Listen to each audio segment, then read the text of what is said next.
నమస్తే. ఈరోజు రాహుల్ గాంధీ బీహార్లో ఒక ప్రసంగం చేశాడు. యాక్చువల్గా ట్రాన్స్లేట్ చేద్దాం అనుకున్నాను, బట్ ఇంకా రోజు ఎలక్షన్ టైంలో ఇక రోజు ప్రసంగాలు ఇస్తారు కాబట్టి చెప్పింది మళ్ళీ రిపీట్ చేస్తారు కాబట్టి రోజు ట్రాన్స్లేట్ చేయటం కంటే, ఎందుకంటే వాళ్ళు ఎలక్షన్ క్యాంపెయిన్లో ప్రతిరోజు అయ్యే ప్రసంగాలు రిపీట్ చేస్తూ ఉంటారు అనమాట. ఎలక్షన్ 50 రోజులు ఉంది, ఇంకా 60 రోజుల్లో ప్రతిరోజు ట్రాన్స్లేట్ చేయడం కుదరదు కాబట్టి ఇంపార్టెంట్ మెసేజ్లు తను చెప్పింది నాకు బాగా మాట్లాడాడు అనిపిస్తే అవి మీకు ఇలా చెప్దామని చెప్తున్నాను. ఈరోజు రాహుల్ గాంధీ చేసినటువంటి ప్రసంగం నక్షల్లో చెప్తున్నాను. అతను ఏం చెప్పాడంటే, నేను ఎక్కడికి వెళ్ళినా, ఏ రాష్ట్రానికి వెళ్ళినా అక్కడ బీహార్ వాళ్ళు కనిపిస్తారు. ఢిల్లీని కట్టడంలో బీహార్ వాళ్ళ పాత్ర ఉంది, గుజరాత్ని కట్టడంలో బీహార్ వాళ్ళ పాత్ర ఉంది, ముంబైని కట్టడంలో కూడా బీహార్ వాళ్ళ పాత్ర ఉంది. వాళ్ళ రక్తం చెమటోడ్చి పనిచేస్తారు బీహార్ వాళ్ళు. వేరు వేరు ప్రదేశాలకు వెళ్ళి పనిచేస్తూ ఉంటారు. కొన్ని రాష్ట్రాలను కట్టారు. అన్ని రాష్ట్రాలను కట్టిన మీరు బీహార్ని ఎందుకు కట్టలేరు? మీరు బీహార్ని కట్టడానికి ప్రయత్నం చేయండి. మీరు చాలా తెలివిగల వాళ్ళు. నేను రీసెంట్గా ఒక 15 మంది బీహార్ వాళ్ళతోటి 2 గంటల సేపు మాట్లాడితే వాళ్ళు నాకు చెప్పింది ఏంటంటే, బీహార్లో ఉద్యోగాలు లేవు, భవిష్యత్తు లేదు, అసలు ఇక్కడ ఈ రాష్ట్రంలో ఏమి లేదు, అందుకని మేము వేరే రాష్ట్రాలకి పనుల కోసం వెళ్తుంటాము అని చెప్పారు. నితీష్ కుమార్ 20 సంవత్సరాలు ఈ యొక్క రాష్ట్రాన్ని పరిపాలించడం ద్వారా ఇక్కడ ఉన్నటువంటి యూత్ మొత్తం వేరే వేరే రాష్ట్రాలకి తరలి వెళ్ళి ఉద్యోగం చేసుకోవాల్సినటువంటి పరిస్థితి తీసుకొచ్చాడు. విద్యను నాశనం చేశాడు, ఉద్యోగాన్ని నాశనం చేశాడు, పిల్లల యొక్క భవిష్యత్తు నాశనం చేశాడు నితీష్ కుమార్.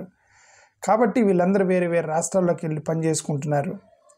ఇక్కడ వచ్చే కంపెనీలు కూడా అదానీలకి రూపాయికి 2 రూపాయలకు కూడా అదానికి భూముల్ని కట్టబెడతారు అదానీ కోసం. సో ఇది అన్ని రాష్ట్రాల్లో జరుగుతుంది. రూపాయికి 2 రూపాయలకి అదానీని కట్టబెట్టడం అనేది. విద్యని ఉపాధి మీద వాళ్ళకి ఫోకస్ ఉండదు. అదానీని అంబానీని ఎలాగ కట్టాలి అనే దాని మీద ఫోకస్ ఉండేది వీళ్ళకి. ఈ యొక్క ఎన్డీఏ ప్రభుత్వం వచ్చిన దగ్గర నుండి దేశవ్యాప్తంగా అనేది అతను చెప్పడానికి ప్రయత్నం చేశాడు. ఓకే, 20 రోజులుగా ఓకే మేము ఇక్కడ అదే ప్రసంగాలు చేస్తూ ఉంటాము. మీరు చాలా తెలివిగల వాళ్ళు, వేరే రాష్ట్రాలతో పోల్చుకుంటే మీరేం తక్కువేం కాదు, మీకు చాలా టాలెంట్ ఉంది. కాబట్టి మీరు extreme backward communities, SC ST BC communities, వీళ్ళల్లో కూడా చాలా తెలివిగల వాళ్ళు ఉన్నారు. కానీ బీజేపీ వాళ్ళు కంట్రోల్ చేస్తున్నారు నితీష్ కుమార్ని. నితీష్ కుమార్కి స్వతంత్ర ప్రతిపత్తి ఏం లేదు. బీజేపీలో ఏం చెప్తే అది చేస్తున్నాడు.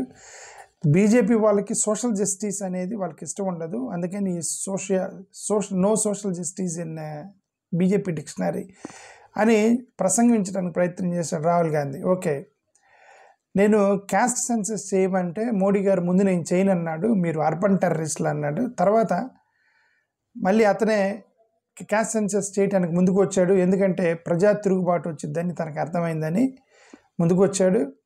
క్యాస్ట్ సెన్సస్ చేయకపోతే మనం ఎడ్యుకేషన్ ఎలా డెవలప్ చేయాలి, ఉపాధిని ఎలా డెవలప్ చేయాలి, అసలు ప్రజాస్వామ్యాన్ని ఎలా కాపాడాలి, డెమోక్రసీని ఎలా కాపాడాలన్నా సరే మనకి విద్య ఉపాధి అనేవి చాలా ఇంపార్టెంట్.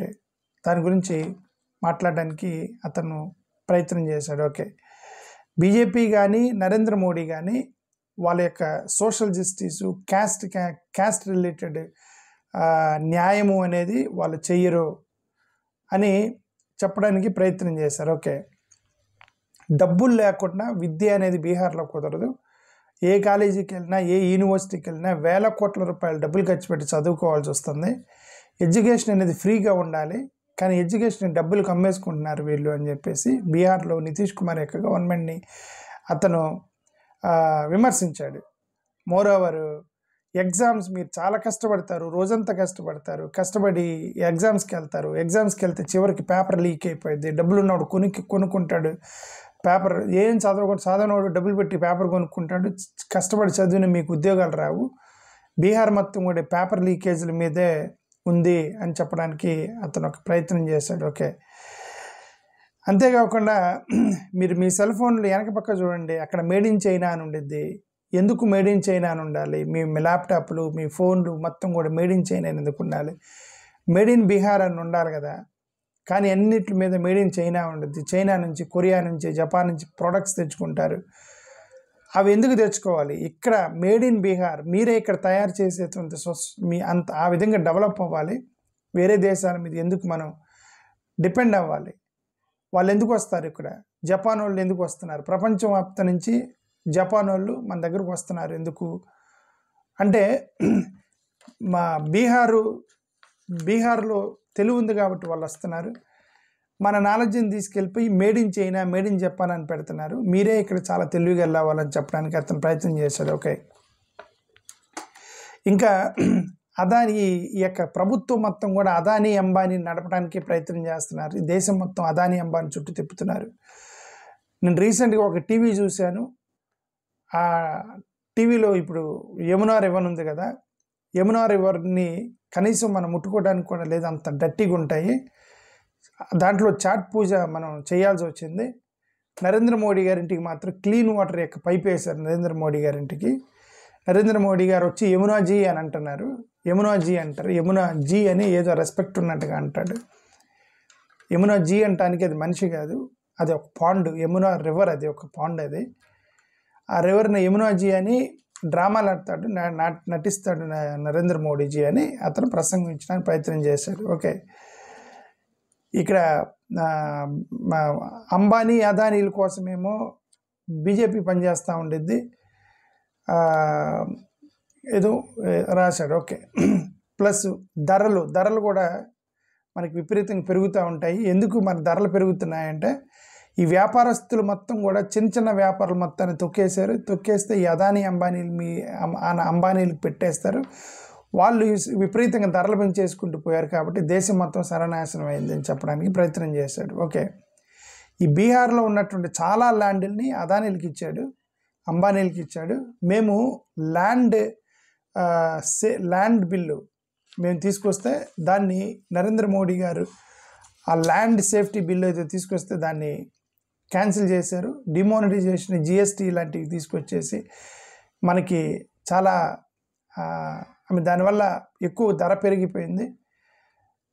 నరేంద్ర మోడీ గారేమో నటిస్తూ ఉంటారు. ఆయన ఓట్ల కోసం ఎంత నటన చేస్తారు.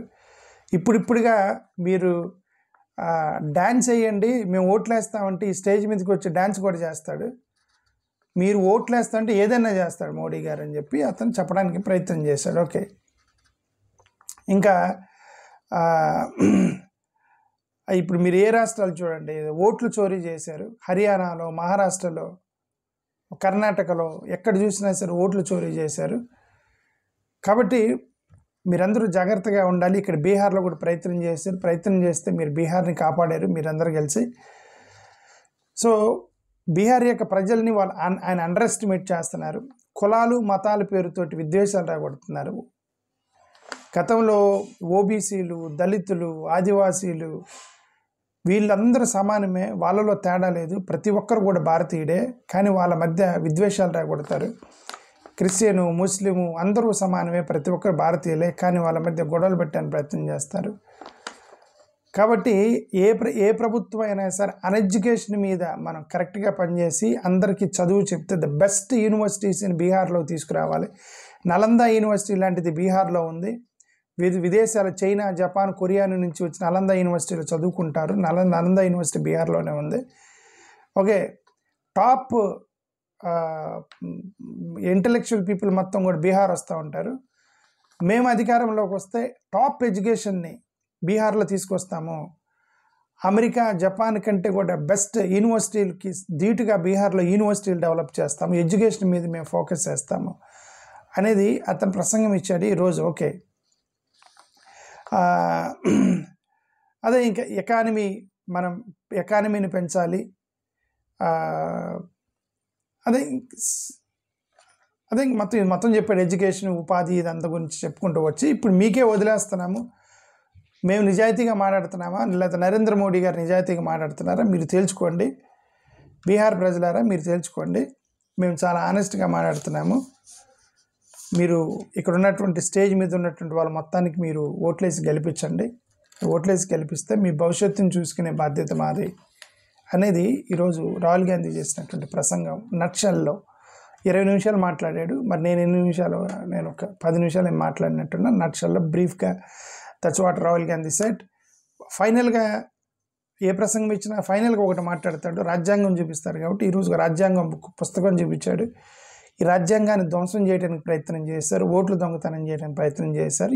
ఈ యొక్క రాజ్యాంగాన్ని ధ్వంసం చేయకుండా మేమే కాపాడగలము, మేము లేకపోతే ఈ పాటికి రాజ్యాంగం ధ్వంసం చేసేవాళ్ళే, మేము యుద్ధం చేస్తున్నాం రాజ్యాంగాన్ని కాపాడటానికి, మీరు కూడా మాతో పాటు కలిసి ఈ రాజ్యాంగాన్ని మనం రక్షించాలి, కాబట్టి ఇండియా బ్లాక్కి మీరందరూ ఓటేసి మాకు గెలిపించండి అనేది ఈరోజు రాహుల్ గాంధీ 20 నిమిషాల ప్రసంగంలో నచ్చల్గా అని చెప్పింది. ఓకే, థ్యాంక్ యూ, నమస్కారం. జస్ట్ ఫర్ ఇన్ఫర్మేషన్ కోసం నమస్కారం.